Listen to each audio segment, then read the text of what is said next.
that we can put it up for other people to view who aren't able to join us tonight. So good evening, everyone. My name is Shannon Sowden. I'm the Deputy Principal for Senior Schooling, and with me tonight is Merv Swords. I don't know how well you can see him on the screen. He is the Head of Senior Schooling, and we're presenting to you on behalf of the Senior Schooling team just a little bit of information around the senior pathways for our students here at Runcorn High. So just before we get started tonight, I just wanted to acknowledge the traditional custodians of the land on which we are presenting this tonight at Runcorn High, that is the Yuggera and Turrbal people, and pay my respects to elders past, present and emerging. Oh, it's muted. Goodness, hope everyone else can hear. Okay, so just in a little bit of an introduction to our senior schooling team. As I said, I am the Deputy Principal. Merv is our Senior Schooling Head of Department. Above us, obviously, we have Darren McGregor as our Principal, and Janita Phillips is our Officer of Welfare and Learning, who's very much about wellbeing. We have Naomi and Melissa as our Guidance Officers for Year 11 and 12. So we have a very strong team. Working with us as well is our Youth Support Coordinator, and we also have a Transitions Pathways Officer, Beatrice Leach, who works with students who are transitioning out of school and away from traditional schooling. So our webinar overview tonight is really just an information session to hopefully help parents understand how to navigate the senior phase of schooling. We wanted to tell you a little bit about the QCE, or the Queensland Certificate of Education, the QCIA, which is the Queensland Certificate of Individual Achievement, ATAR versus non-ATAR, QTAC, VET, which is vocational education training, school-based traineeships, etc., etc., etc. So it's a little bit more about the information and things like that. So if you can't hear, you might need to leave and come back again. Other people are fine to hear. We are also recording this, so if you're not able to join the session now, it will be available at a later date. Okay, so Merv's just going to talk to you a little bit now about the QCE. Hi, my name's Merv Swords and I'm the Head of Senior Schooling. I will talk about the Queensland Certificate of Education throughout the talk. If you have any questions, please put your questions in the chat box and we will get to them after each section. Okay, the QCE. Basically, the QCE is the qualification to say that students have successfully completed 13 years of schooling, including prep. It is nationally recognised qualification, and it will be issued to any student who actually satisfy the criteria. And tonight what we're going to do is talk about that criteria. Okay, so to get a QCE, students need to do a set amount of work at a set standard, in a set pattern, and also satisfy literacy and numeracy requirements. Now what that means, in the next box, if we go to the next slide, simplified, it's tick, tick, 20, I tell the students. So a tick for minimum standard of literacy, a tick for minimum standard of numeracy, and 20 credits of successful learning. Now what we mean by minimum standard of literacy is that a student needs to pass at least 1 unit of English, okay, to get that tick. They must pass at least 1 unit of maths to get that tick, and they must get 20 credits of successful learning. So in the senior school, the curriculum is divided into Unit 1, Unit 2, and Unit 3 for pair. Okay, Unit 1 and Unit 2 are delivered, if you like, in Year 11, the first part of Year 11, the first 3 terms, and Unit 3 and 4 are delivered for the rest of the Year 11 year and then into Year 12. Okay, and it's Unit 3 and 4 that actually count to a student's overall ATAR if they're going for an ATAR, and we'll talk about that later. But for a QCE, minimum literacy, minimum numeracy, and 20 credits of successful learning. Okay, now the 20 credits of successful learning come for a variety of learning options. Students have the option of doing general subjects. Now, general subjects are those that generally count towards an ATAR. Applied subjects, they don't count towards an ATAR, and basically are, I suppose, if you like, easier options than the general subjects. We've also got vocational education and training. And at Runcorn, we offer a wide range of certificate courses. So we have Certificate 1 courses that can offer 2 or 3 points towards the QCE. However, that qualification must be done to completion. Okay, in Certificate 2, 3, 4, and Diploma, if a student partially completes the qualification, they will get partial credits. But a complete Certificate 2 can actually add up to 4 credits on their QCE. A complete Certificate 3, depending on the qualification, is either 7 or 8. And the complete diploma or Cert 4 is up to 8 credits. Now, students are able to get points from outside of school learning, such as AMEB, music exams, dance exams, and other types of things like that. Okay, it's up to those companies to actually put the points up into the student's learning account. Now, in effect, the majority of the students' QCE points will actually come from work that they have done at school. Okay, so if a student studies 6 subjects, and that's what they're asked to study, 6 subjects, and they pass all of their subjects, then they will get 6 4s, which are 24 credits. So basically, if a student passes everything, there's no issue, they'll automatically be getting their Queensland Certificate of Education. But of course, some things do go wrong. Students do change subjects, they may fail subjects, they may decide to go on a vocational pathway and do other qualifications, and obviously all of those points come into play. At Runcorn, we are very proud of the fact that the last few years we have had 100% QCE, and we imagine that or envisage for our ongoing Year 12s exactly the same outcome. So we are hoping that after 13 years of schooling, as I said, the students walk out of Runcorn State High School with the Queensland Certificate of Education. All right, if there is a case where students do not achieve the QCE, then that account does remain open for 7 years after they finish Year 12. So they might decide to move from Year 12 and go and study at TAFE. They can then apply to QCIA, and they can be issued with their Queensland Certificate of Education. Now, information about the next thing that I'm about to talk about will come later on, but a student actually has a learning account, and all of the points will actually be banked into the learning account. And it's actually on the learning account where the Queensland Certificate of Education is actually placed. So students no longer get a hard copy or a mailed copy of the Queensland Certificate of Education. At the end of Year 12, they will have that appear in their learning account around December the 20th. Okay, so that is the QCE.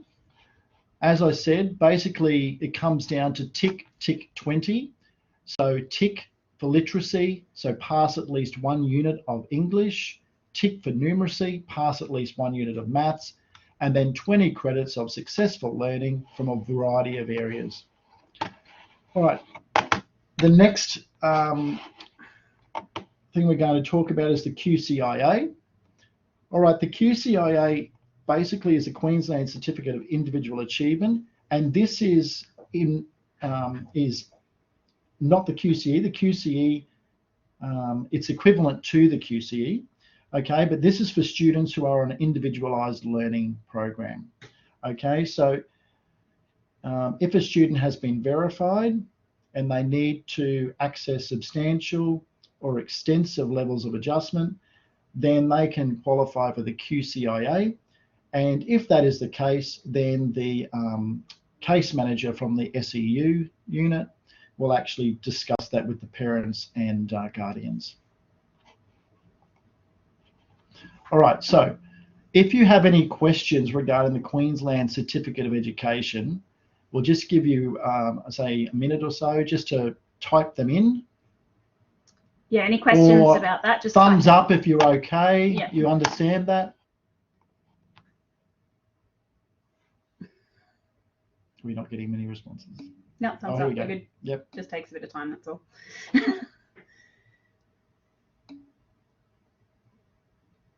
Excellent. Okay, cool. Now, just on the QCE2, something that you need to know, is part of my job as head of senior school. I will be monitoring very carefully the students' progress through year 11 and 12. And the students will get a thing called a QCE tracker. And that tracker will give them projected QCE points. So the students themselves will know whether they're on track or not for a Queensland Certificate of Education. And when we have our PL day and parents come in to discuss the progress of their student, they will also be able to see that tracker as well to get an idea that whether the student is on track for the QCE or not. As I said, our aim is for 100%. Okay, excuse me. The next thing I would like to talk about is ATAR. So I suppose the most important decision that a year 10 student needs to make is whether they want to go on to university straight from school, or they want to go into some vocational education training, other employment, other options, TAFE options. So when we're talking about ATAR, we're talking going from year 12 straight into university. Now, I'll show you a slide later on. There are multiple ways to get to university without doing an ATAR. But for the moment, we will just discuss ATAR.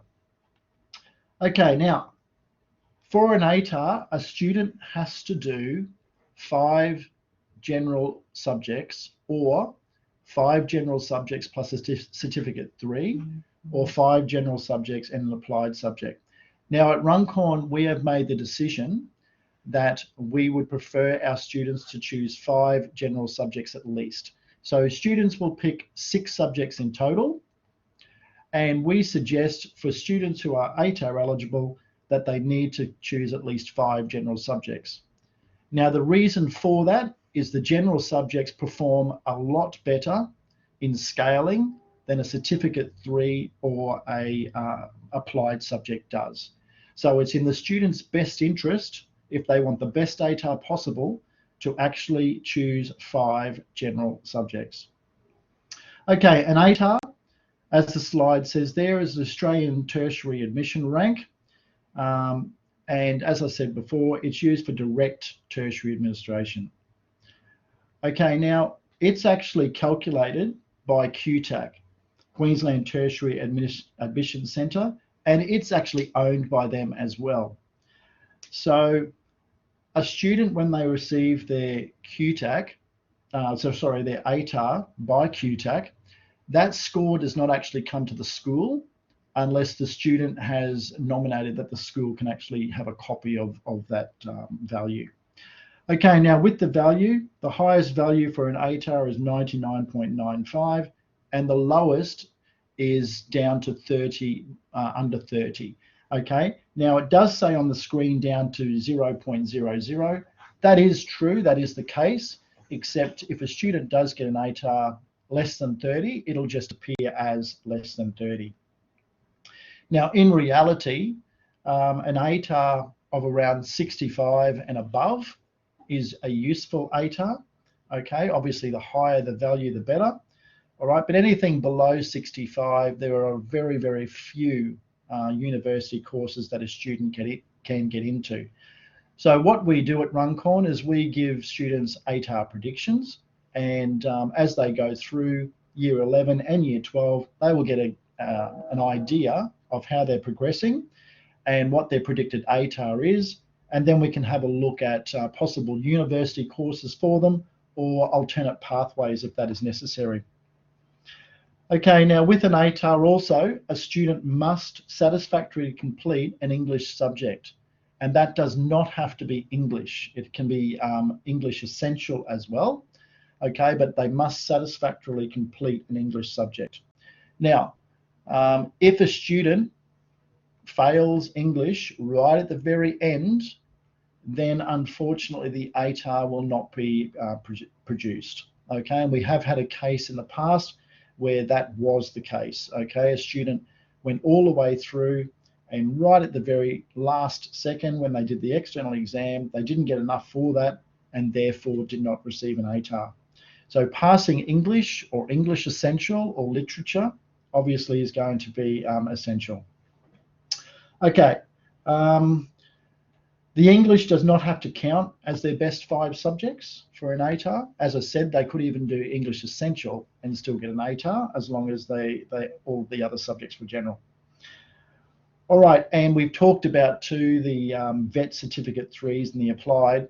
As we've said, we strongly encourage, in fact, there's no year 11 to my understanding that's doing 4 ATAR subjects plus a Cert 3 or plus an additional, applied subject, because we strongly believe 5 general subjects are the best way to go. Okay, to be ATAR eligible, basically, it is recommended that students in year 10 achieve an A or a B in the subjects that they wish to, the introduction subjects that they wish to go into in year 11 and 12. Now, English is a key one, okay? An A and a B in English is absolutely essential if a student is going to succeed well in the subjects that they go into in year 11 and 12, especially in general English.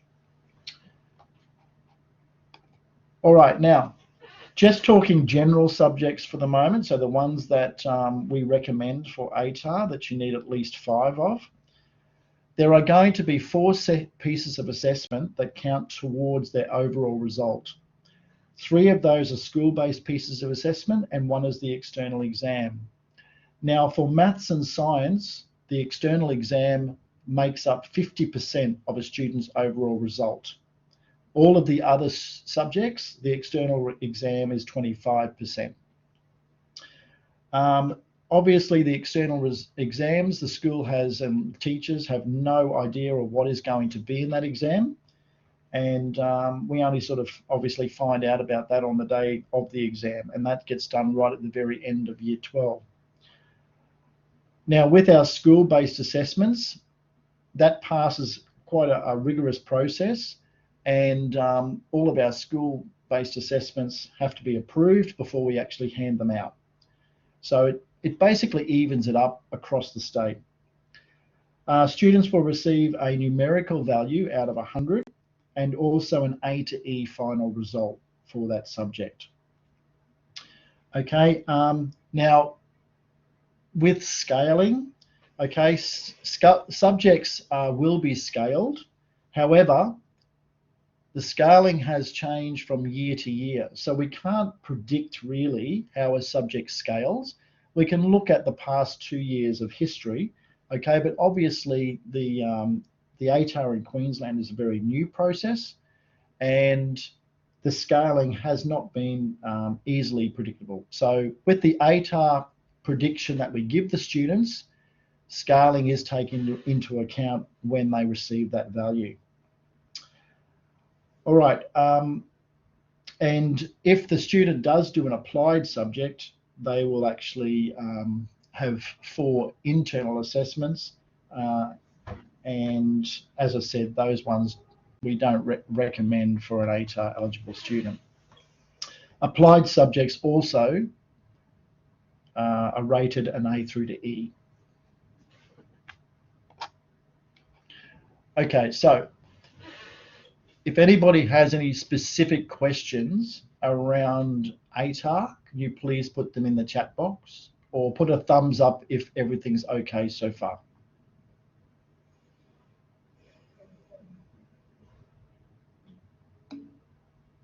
Cool.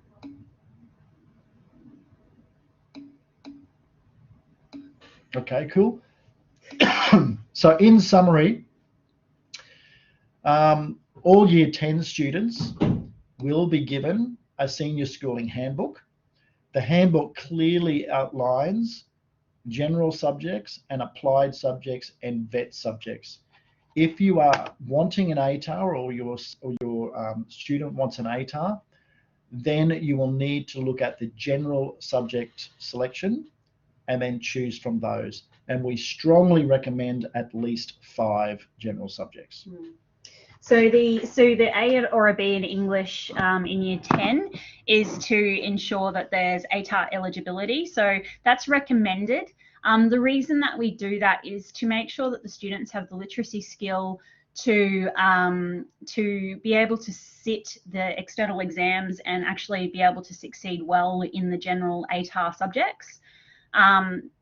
Obviously, passing in senior will mean that they get their QCE. So the A or B prerequisite or recommendation is really just to make sure that they have the literacy skills that they need to do well in the general subjects. Andrew has at least 5 or just 5 as the subjects, so it's 6 subjects altogether. Okay. A student does 6 subjects at school, and we would prefer them to have at least 5 general subjects. A lot of our students, especially if they've got high ambitions of getting into medicine or engineering or that sort of medical fields, they actually do the 6 general subjects. Because what that does is it allows a backup if something goes wrong in a particular subject. Yeah. Cool. All right, now with the senior studies at Runcorn, as far as the process is concerned, okay, as we said, the year 11 and 12 is divided into 4 units. Okay, unit 1 and 2 are completed over term 1, 2, and 3 of year 11. Now, a student will receive a result for Unit 1, and that result will be either satisfactory or unsatisfactory. They will also receive a result for Unit 2, and that will also be unsatisfactory or satisfactory. Now, those results, if they get a satisfactory in Unit 1 and 2, that contributes 2 points towards their QCE. Okay, obviously, if they get an unsatisfactory for one of those, then that will take a point off. But basically, our year 11 course, or unit 1 and 2, finish in term 3. Okay, now unit 3 and 4 are a pair. Okay, so that is the, as I said before, they're the units that actually count overall towards the ATAR. And unit 3 for all subjects will start sometime during term 4 of year 11. Students will get a mark out of 100 for their subjects, and they will finish all of their subjects by the end of term 3, year 12, or we aim to do that. Okay, because when we come back in term 4, year 12, the students will only be here for a couple of weeks, and then they go into external exam block. Andrew, you've asked whether or not the 6th subject can be a study period. We are hesitant to say yes to that on an across-the-board basis. That's sort of like an individual as needs arise sort of basis. The reason why we don't just allow the spares or study periods for everyone is because firstly, we want to make sure that we've got enough things built in to make sure that the kids can get their QCE, so that if they fail something, they've got their backup plan and that sort of thing. The other thing as well is just the logistics around trying to have those many kids off on spares and things like that can be quite difficult when you're still got to manage supervisions and things like that. So it's on a sort of individual basis. We generally try to say that the students who do traineeships or TAFE, that sort of stuff, are able to get spares in their timetable to catch up on the days that they have off, which Merv will talk about in a minute. All right. Okay. Now, just quickly about external assessments. I mentioned it before. Basically, the external assessments are common to all schools. So all schools will sit the external assessment at the same time and under the same conditions. And all the external assessment gets packed up and sent away to QCIA for marking. And then obviously the results get put into the system, and the students will know those results around the 19th, 20th of December. So we do not know any of the results except for the school-based results when the student leaves Runcorn High School. And if, as I said before, we can actually find out all the results once they're put into the system. But the overall ATAR is actually owned by the student, and the student needs to allow us, and when they apply to QTAC, they can do this. They can allow us to actually know their ATAR. And if they do allow us to see it, then obviously we're happy to get that information, all right, but it's not compulsory. Okay, and finally, an ATAR is purely used for direct entry into university straight from school. Okay, now QTAC, I've talked briefly about or mentioned QTAC, Queensland Tertiary Admissions Centre. I'm not going to go into this in too much detail. The guidance officer for Year 12, Naomi Dowden, she will be having one-on-one conversations with all students in Year 12 who are ATAR eligible, and we'll be going through the process of how to apply to QTAC and the courses, etc., that will be available to them. All right, but basically, QTAC is the place where the students apply to university through. Now, when they apply to university, it is suggested that they will have 6 preferences. Okay, their first 2 preferences should be the ones that they really, really desire. So normally, the first preference is the one that requires the highest ATAR value. Okay, and the second one would be the one that required the second highest, but they're the desired courses.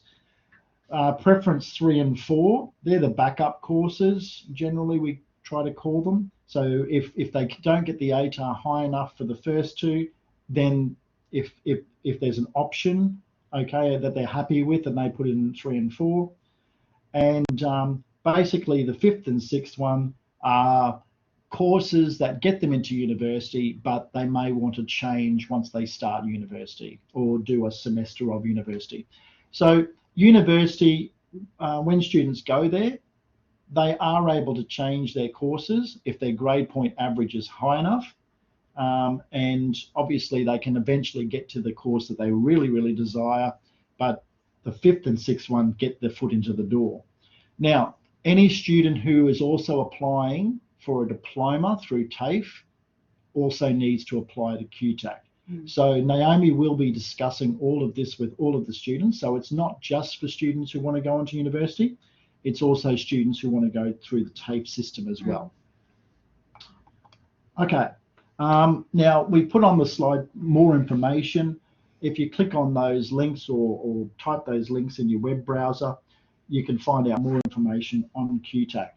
But as I said before, these conversations will be happening with the guidance officer in term 3, and the students will be guided through what they're expected to do for the application. And parents are welcome to make appointments with their kids to see the guidance officer as well if they want to be involved in any of those conversations. By all means, just contact the office and we can make appointments for you to attend with your children as well. Okay, now with the next slide, it's just about showing the range of pathways a student can actually go through to get to where they want to go. So on the left-hand side, we've got TAFE. On the right-hand side, we've got university. So a student in Year 12 can leave Year 12 and go straight into the TAFE system, certificate courses, diploma, advanced diploma, and they can also lead to degree courses at university. Now, excuse me, students in Year 12 have the option of doing a Certificate 3 guarantee program. So all students in Year 12 can do this. So if a student isn't directly going to university, then the government will actually fund a Certificate 3 qualification. And we will be giving the students more information about that in term 3 as well. So they can go through the TAFE system, or if a student gets a good enough ATAR, they can go straight into a degree.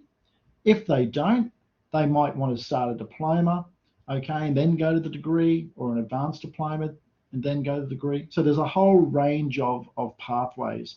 And TAFE now have got quite a significant number of TAFE and university direct entry. So you do TAFE for 18 months.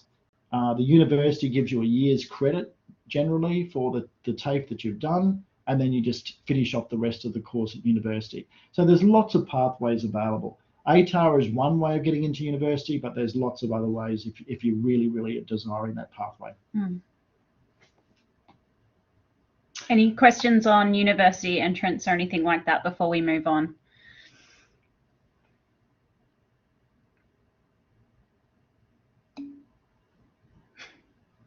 No? Nope. Excellent. Okay, cool. Okay, so We're now going to be basically talking about the non-ATAR students. All right, so there's two main classifications of students, I suppose you could say. There's ATAR and non-ATAR. All righty, so ATAR students are focusing on study. The study is their number one thing, and homework, revision, study to get the best ATAR possible. Okay, other students who are non-ATAR, we encourage to try vet pathways or a school-based apprenticeship or traineeship or employment type activities. Now, with vet opportunities, vocational education and training, Runcorn is actually a registered trading organisation, excuse me, and we run here Certificate 2 Hospitality and the Certificate 2 Skills for Work and Vocational Pathways. Now, we also offer the Certificate 3 in Fitness, and that's done through a company called Binnacle, and that is in a normal timetable slot in, so it's delivered by one of our teachers in 3 periods a week. Now, there is a cost associated with the Certificate 3 in Fitness, and that cost is up on the screen there, okay, around about $420, something like that. All right, and there's no cost for the Cert 2 Hospitality, that's free, and no cost for the Cert 2 Skills for Work and Vocational Pathways. Now, the Certificate 2 Skills for Work and Vocational Pathways has been done in Year 10. So all of our current Year 10s are actually doing that qualification. So they are going to go into Year 11 already with 4 points in their QCE banked. And our Year 11s this year, they did the program last year, and they've also got those points. So it's just a way of just ensuring that the students have got enough points if something goes wrong. All right, our Trade Skills Centre, I'm not sure whether you know, but Runcorn State High School has got a Trade Skills Centre.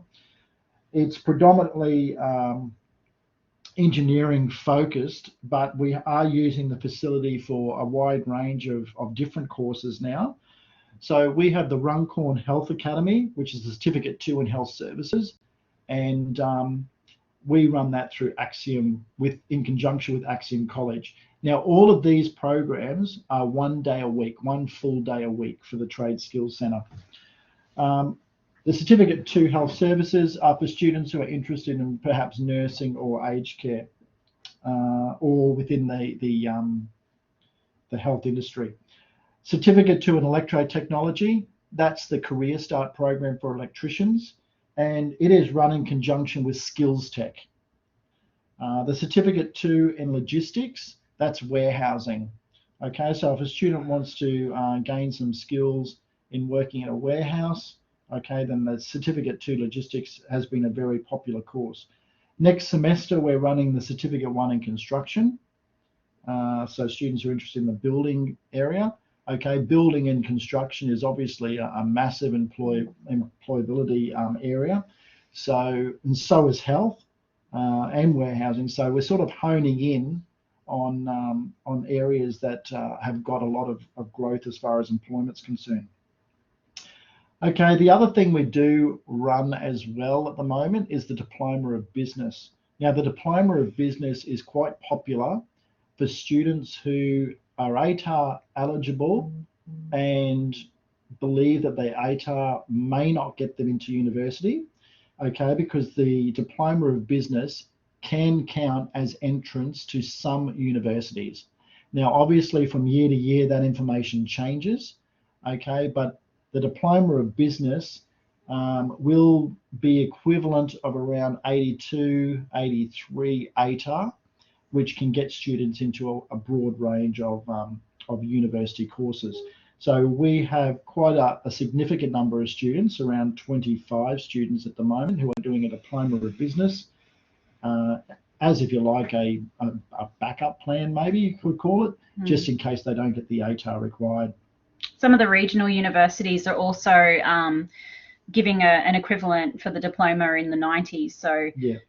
You know, if you, in terms of students going to universities that aren't like QUT and those, like the smaller ones like ACU and those kinds of ones, you know, if that's an option for the kids and they're interested in doing that, then that's a good way to get your foot in the door for some of those higher level courses. Yeah, and we check that each year Obviously, we don't want the students to do the diploma of business thinking they're going to walk into any university and then it not eventuate.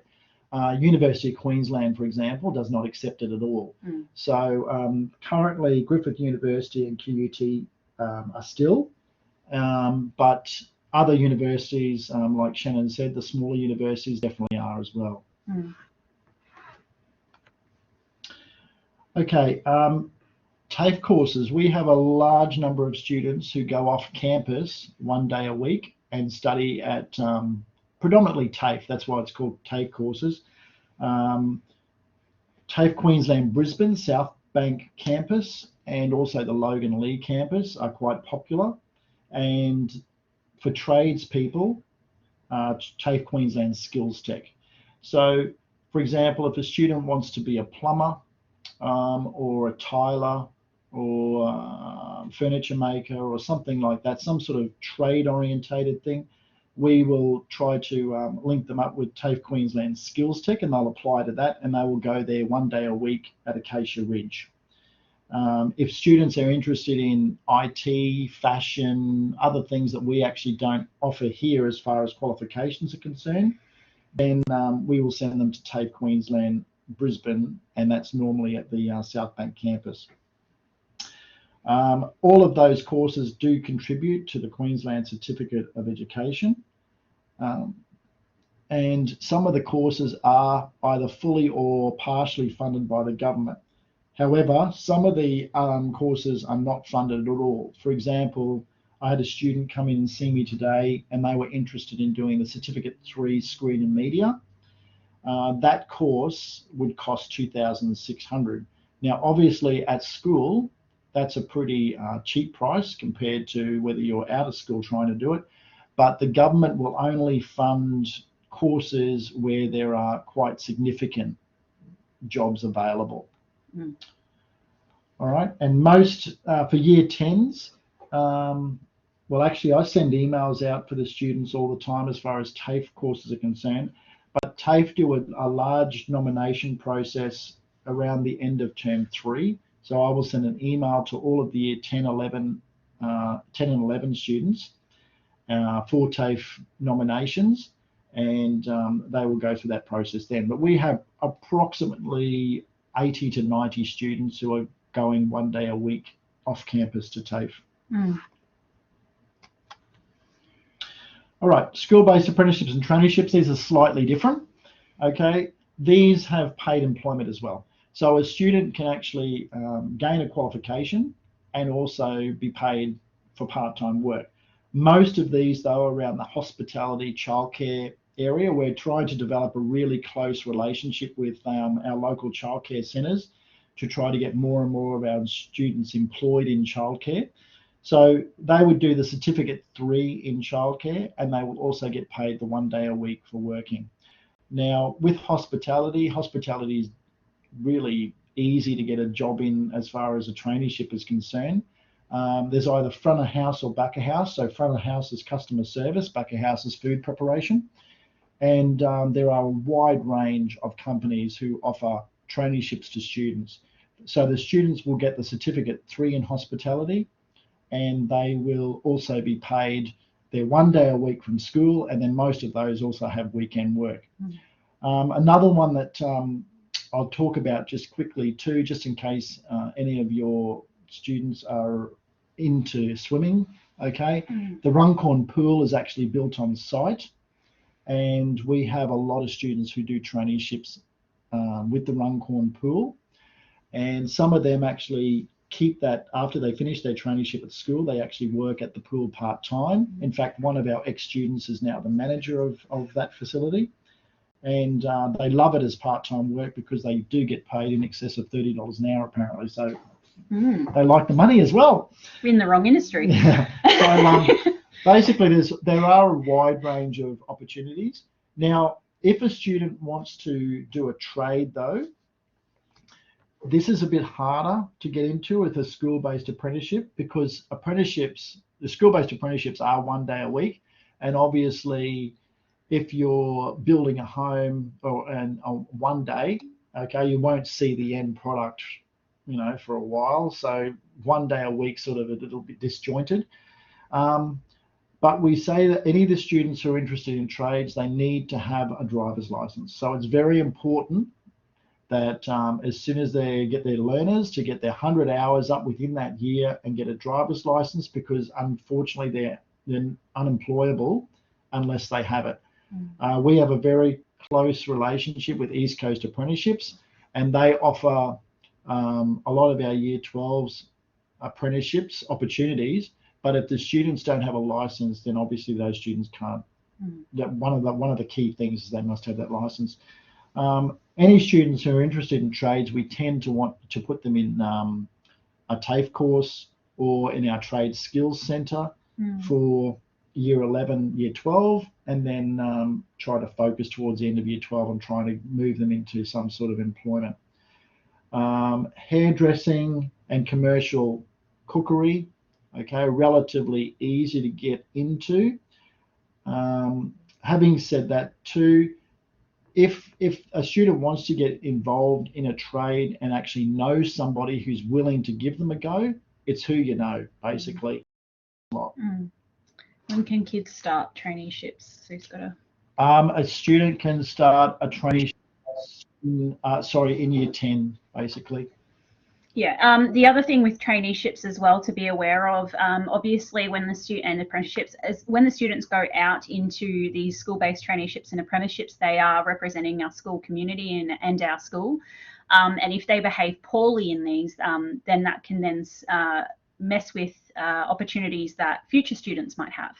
So if there have been instances where we have said to the student that they need to improve their behaviour and effort before we will allow them to undertake a traineeship, because we don't want them to do damage, I suppose, to the relationships that we have with the providers and things like that. So most of the time we do try to offer it to students, but sometimes there are some little things that we put in place there just to make sure that everyone's looked after, I suppose. And we've got students in Year 10 doing traineeships and apprenticeships. Year 9, there has to be special case put forward for that to happen. So Year 10, it's quite easy to get students into those. It's not usually a conversation around choosing subjects and things like that. So Madonna McGrath is our industry pathway. What is she called? Industry pathways person or something? Industry liaison. I know titles, but she's the person. She has all of the contacts and things like that, and puts out information through MERV and the guidance officers and things like that around the different traineeships that are available. So the kids just really need to pay attention to notices and that sort of stuff. It's not usually part of the subject selection conversation in a Year 9 into 10 level, or really 10 into 11.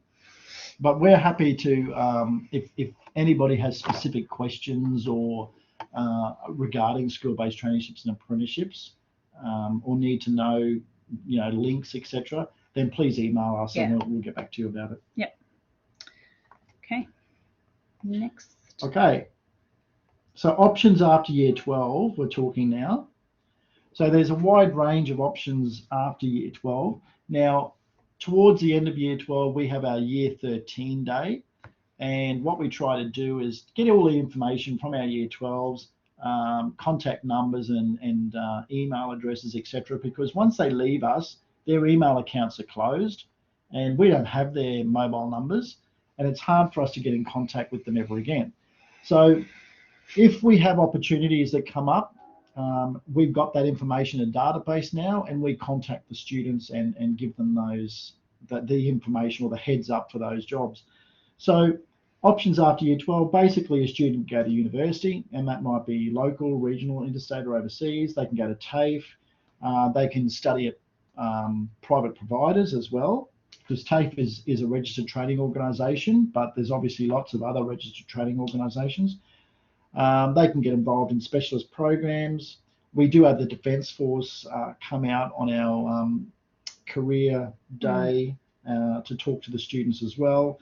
There's apprenticeships, there's traineeships, there's employment opportunities. Students may decide to take a gap year. And there's also, volunteer work the students can get involved in. But on our Year 13 day, we try to have representatives across all of those took the students, and that the Year 13 day really is for the students to pass their information on to companies that can assist them with employment opportunities or future study. All right, you can have a bit of a rest now, Murph. He's a hard-working man, I tell you what, ladies and gentlemen. So basically, I suppose, which I just wanted to go over a couple of the things that we do in the senior school to prepare kids for life beyond school. So as Merv was just talking about Year 13 follow-up, the cool thing about, I think, the way that we do things here is that the support does not stop at the end of Year 12. We are very much still there for the students in their Year 13, and we really do want to support them into their next phase of learning, or learning or life or whatever they're doing.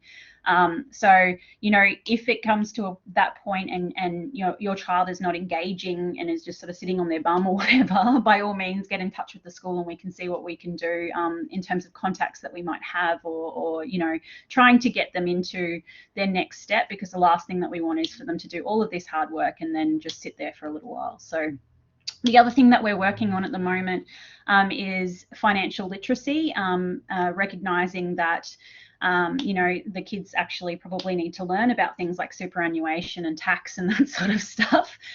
So we're looking at building in some certificate courses and things like that to offer to the students.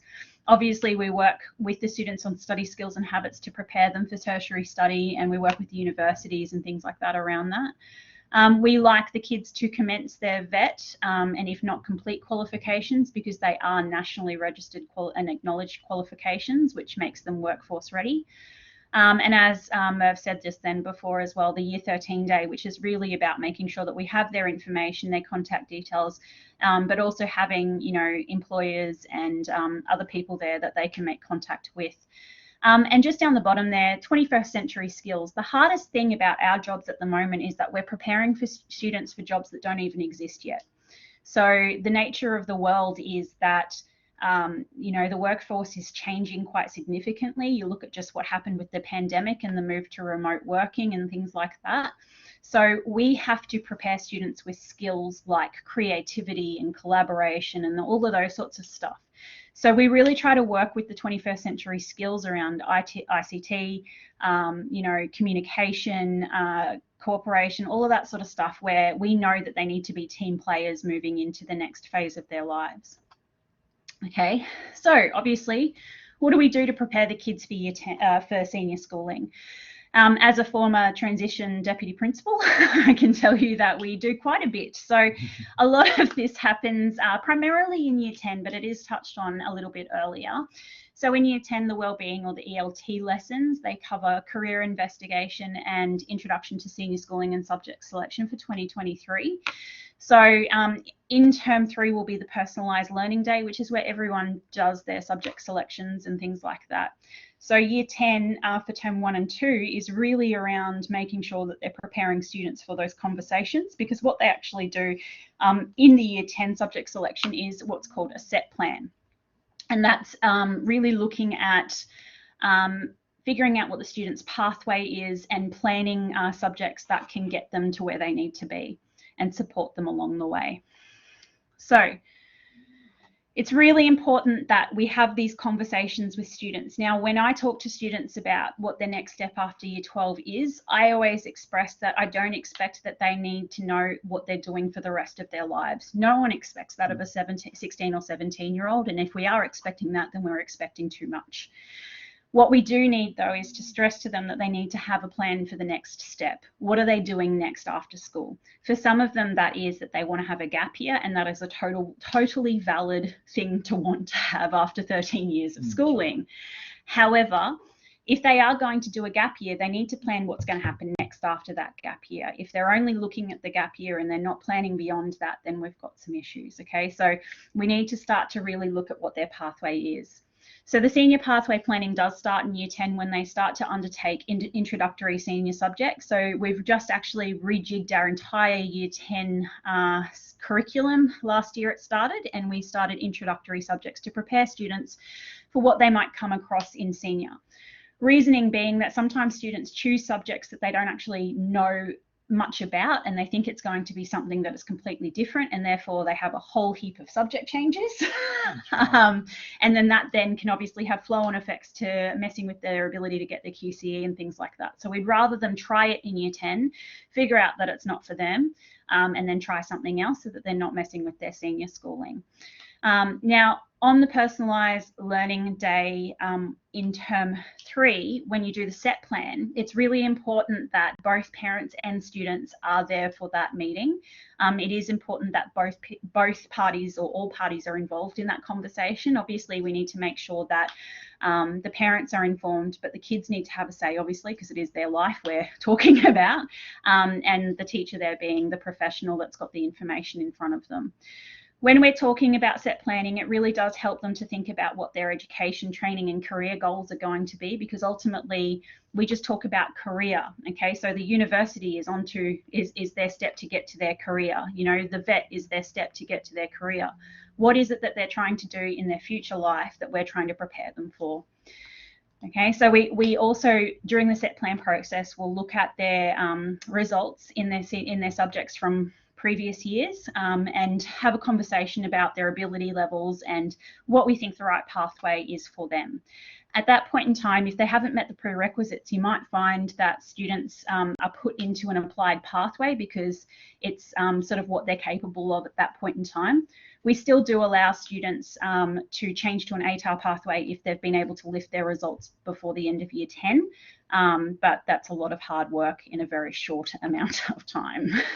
So when we talk about considering our senior pathways and things like that, these are the conversations that you have to have with your students. What are your career goals? What do you actually want to do? Okay. What subjects are you good at and what subjects do you like? Because unless they are doing something that they are good at and enjoy, they will not be engaged and you'll start to really struggle to get them to school. You know, do they want to continue studying after year 12? Not everyone does, and that's fine. Is there a prerequisite subject for tertiary study? You'll find that a lot of the universities for like QT, UQ, for example, will have a general English as a prerequisite. I know that for some of those universities like Griffith, they've just gotten rid of some of those and it can be essential English, but there are several prerequisite subjects for different courses, so they need to be aware of it. And any other special entry requirements for courses or apprenticeships or employment. So for example, working with children, they'd have to have a blue card. You know, working in the hospitality industry, they have to have their RSA, you know, all of that sort of stuff, just making sure that they've got the information that they need so that they can move on to their next phase in a really quick way. So when you choose subjects and when we talk to students about choosing subjects, we want to make sure that in the overall plan, we're choosing subjects that the kids are going to have the most success in, okay? So choosing something that they're already good at would be great, okay? And choosing something that they will enjoy, because then they're more likely to achieve better results, okay? So this is by far the most important thing above any kind of scaling, above anything like people saying we've got to do all science and all that sort of stuff. That's not the case. You must do subjects that you are likely to have success in and subjects that you enjoy. Other things as well, that they should reflect your interests and abilities. Okay, so obviously if you're not interested in it, you're not going to be having a very good time at school. And subjects that help you to reach your career and employment goal. I had a conversation with a young lady this morning who was enrolling and she wants to do something with sport and health after school. So we had a conversation about the potential for choosing biology as something that might, with the science knowledge and things like that, might help her in her future career. And just having those conversations that might assist. And we'll develop skills, knowledge and attitudes useful throughout your life. Obviously, you know, it's not everything's going to lead to a career. Sometimes you're just going to develop other skills and habits that can be applied other places as well. For more information, you can go to the MyQCE website, which is provided by QCIA. There's also the My Future website, which has got some career education information and things like that on there. My Skills, similar kind of thing. Job Outlook gives you information around employment and things like that. And the Queensland Skills Gateway tells you about the different courses and vocational options.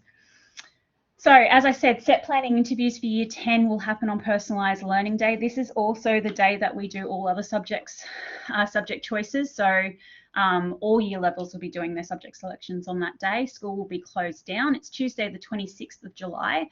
As I said, it's a really good idea to have both the parent and the student there so that they can all be part of the conversation. All classes on that day will be suspended, not just year 10, but they all will be. For year 10 students and maybe even year 9s, I think it's a 30-minute session, and it will be from 9 a.m. to 7 p.m. More information will come out and you'll be able to book appointments on PTO, but that's just one of our big sort of information things there. So make sure that you have that as a save the date. And just finally, we've got some information there around where you can email us if you've got any questions or anything like that. You're really looking at your transition team and your senior schooling team as people to support you with this, particularly year 9s and 10s, because they're the ones obviously that we're trying to prepare for senior schooling. Merv and I are happy to answer any questions. If you give us a call or flick us an email, anytime you can come in and make a meeting, whatever you need to do, we're happy to work with you. We just want the best for the kids. So yeah, do you have anything else that you need to add? No, just just some advice for year 10 parents of students who may well want to do ATAR. Currently, I'm teaching Introduction to Chemistry, Introduction to Physics, and I tell my students that this semester is really the semester where they need to prove what they can do. Some students think that next semester is okay, and next semester, if they do improve, then we can change them. But the interviews will be based around semester 1 results, and English is absolutely vital. So please encourage your student to be studying. Okay, they will be probably coming up for a lot of exams. I know my chemistry and my physics exams are in the next week, and then they'll have assignments. So just encourage them, ask them if they've got any homework, give them some maybe study time. I know that, I mean, this might sound a bit old-fashioned, but I've also got three children as well, and mine are all grown up. My latest one finished year 12 last year, and she's having a gap year, mind you. But the mobile phone, and I tell the kids this too, as soon as that beeps or as soon as that vibrates, you automatically, we do it as well, want to go and grab it and see who's on there. If they're going to study, do it in short, snappy times, maybe 30 minutes or 40 minutes. Get them to put the mobile phone out of their room somewhere else, and after that 40 minutes, their reward is getting on their mobile phone and checking all their social media, etc. We are trying to train our year 11 and 12s with study skills as well. And because basically a year 12 student, they actually have to remember work for a whole year. So they've really got to start studying and doing the right thing. Yeah. But that's all my advice really. And I'm happy to answer any questions that you have. And if you email me, I'll get back to you straight away too. Yeah, so that's the end of the session tonight, guys. If we can hang around for just a little bit, if you've got any questions, you can chuck them in the chat box. Other than that, that's it. Thank you so much for attending. We really appreciate your involvement tonight. Yeah, it's been good. See ya. Thank you. Bye.